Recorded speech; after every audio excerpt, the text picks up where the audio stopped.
Capítulo 16, segundo Crônicas, subtítulo: Asa e o rei da Síria guerreiam contra Baasa.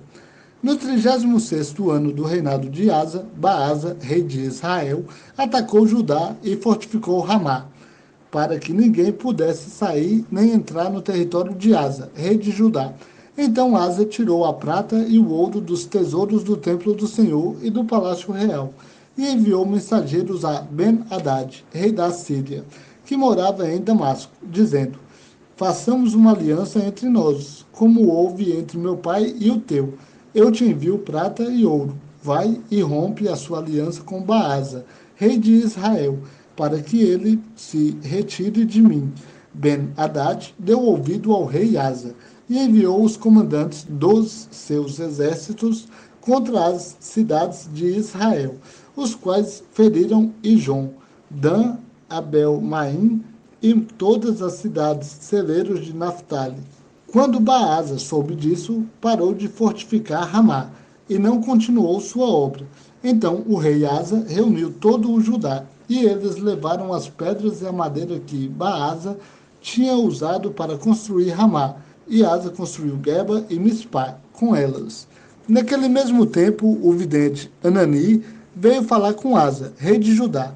Ele disse: O exército do rei da Síria escapou da tua mão, porque confiaste no rei da Síria e não confiaste no Senhor, teu Deus. Os etíopes e os líbios não tinham um grande exército, com muitíssimos carros e cavaleiros, mas tu confiaste no Senhor, e ele os entregou nas tuas mãos, porque os olhos do Senhor passam por toda a terra, para que ele se mostre forte para com aqueles cujo coração é íntegro para com ele.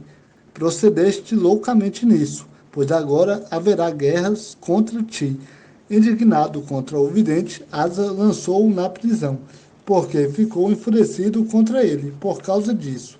Asa também oprimiu alguns do povo nessa mesma época. Subtítulo: A morte de Asa. Os atos de Asa, desde os primeiros até os últimos, estão escritos no livro dos reis de Judá e de Israel. No 39º ano do seu reinado, Asa foi acometido de uma enfermidade nos pés. A enfermidade dele era muito grave, mas não buscou o Senhor, nem mesmo na enfermidade, e sim aos médicos. Asa descansou com seus pais, morrendo no ano 41 do seu reinado. Ele foi sepultado no túmulo que tinha cavado para si na cidade de Davi. Deitaram-no numa cama cheia de perfumes e de diversas especiarias, preparadas segundo a arte dos perfumistas, e fizeram-lhe uma grande fogueira dessas coisas. Capítulo 17, segundo Crônicas, subtítulo: O reinado de Josafá. Josafá, seu filho, reinou em seu lugar e fortaleceu-se contra Israel, pôs tropas em todas as cidades fortes de Judá e dispôs guarnições na terra de Judá, como também nas cidades de Efraim, que seu pai Asa tinha tomado. O Senhor estava com Josafá, porque andou conforme os primeiros caminhos de Davi, seu antepassado, e não seguiu os Baalins. Ao contrário, buscou o Deus de seu antepassado e andou nos seus mandamentos, e não segundo as obras de Israel. Por isso, o Senhor confirmou o reino em sua mão, e todo o Judá trouxe presentes a Josafá, e ele teve muita riqueza e glória. Seu coração se despertou para seguir os caminhos do Senhor, e ele tirou de Judá os altares das colinas e os postes ídolos.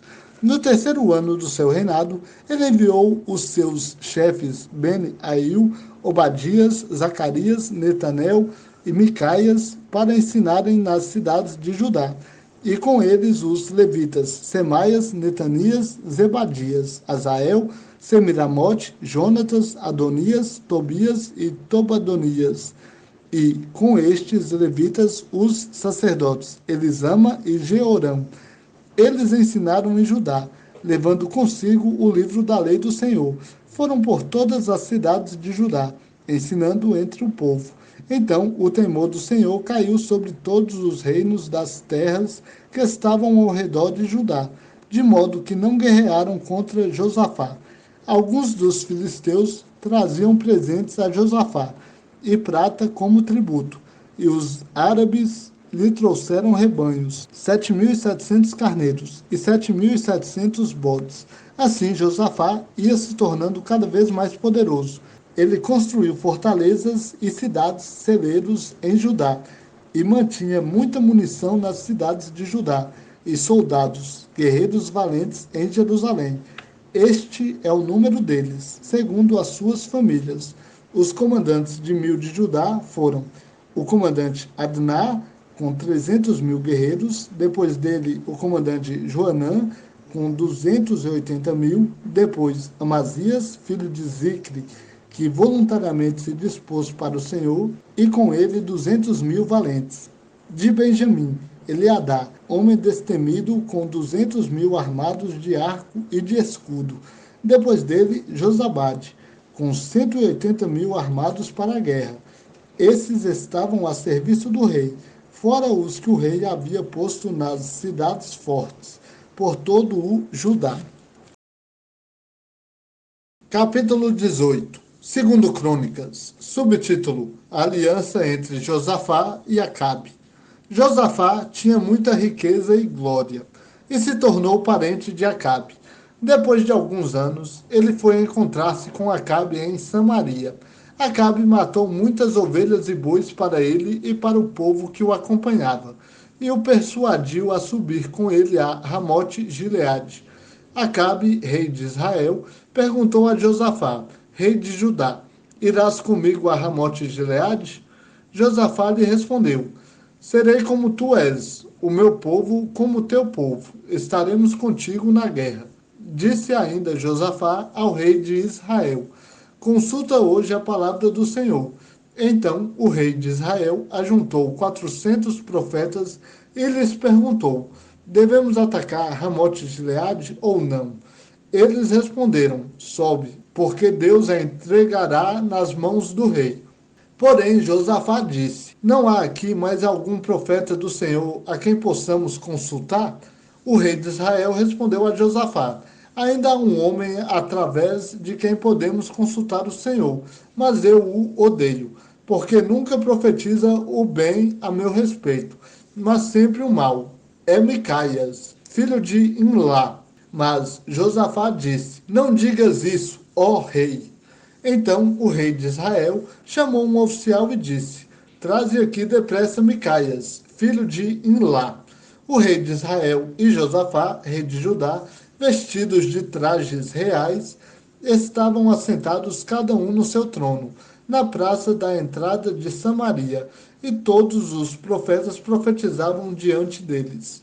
Zedequias, filho de Kenaaná, fez para si uns chifres de ferro e disse: Assim diz o Senhor: Com estes ferirás os sírios, até que sejam derrotados. Todos os profetas profetizavam o mesmo: Ataca Ramote-Gileade e serás bem-sucedido, pois o Senhor a entregará nas mãos do rei. O mensageiro que tinha ido chamar Micaias lhe disse: Os profetas são unânimes em suas palavras em favor do rei. Seja também a tua palavra como a de um deles, e fala o que é bom. Porém, Micaias disse: Assim como vive o Senhor, o que meu Deus me disser, isso falarei.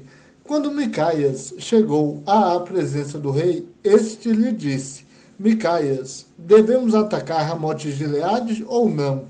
Ele respondeu: Atacai e sereis bem-sucedidos, e eles serão entregues nas vossas mãos. Mas o rei lhe disse: Quantas vezes terei que te pedir que não me fales senão a verdade em nome do Senhor? Ele respondeu: Vi todo Israel disperso pelos montes, como ovelhas que não têm pastor. E o Senhor disse: Estes não têm senhor. Volte cada um em paz para sua casa. Então o rei de Israel disse a Josafá: Eu não te disse que ele não profetizaria favoravelmente a meu respeito, mas unicamente a derrota? Mas Micaias prosseguiu: Ouve a palavra do Senhor. Vi o Senhor assentado no seu trono e todo o exército celestial em pé à sua direita e à sua esquerda. E o Senhor perguntou: Quem enganará Acabe, rei de Israel, para atacar Ramote-Gileade e morrer lá? Um respondia de um modo e o outro de outro. Então saiu um espírito, apresentou-se diante do Senhor e disse: Eu o enganarei. E o Senhor lhe perguntou: De que modo? Ele respondeu: Eu sairei e serei um espírito mentiroso na boca de todos os seus profetas. Então o Senhor disse: Tu o enganarás e prevalecerás. Vai e faze isso. O Senhor pôs um espírito mentiroso na boca destes teus profetas. O Senhor é quem anunciou a derrota contra ti. Então Zedequias, filho de Kenaaná, aproximou-se de Micaias, deu-lhe um tapa no rosto e disse: Por onde saiu de mim o Espírito do Senhor para falar a ti? Micaias respondeu: Tu o verás naquele dia, quando entrares num quarto interior para te esconderes. Então o rei de Israel disse: Pegai Micaias e levai-o de volta a Amon, o governador da cidade, e a Joás, filho do rei, dizendo-lhes: Assim diz o rei: Prendei este homem no cárcere e sustentai-o a pão e água até que eu volte em paz.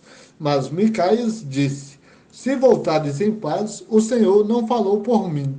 Disse mais: Ouve, todos do povo. Subtítulo: Acabe morre na guerra contra Ramote Gileade. Então o rei de Israel e Josafá, rei de Judá, foram atacar Ramote Gileade. O rei de Israel disse a Josafá: Eu me disfarçarei e entrarei na batalha. Tu, porém, veste os trajes reais. O rei de Israel se disfarçou e eles entraram na batalha.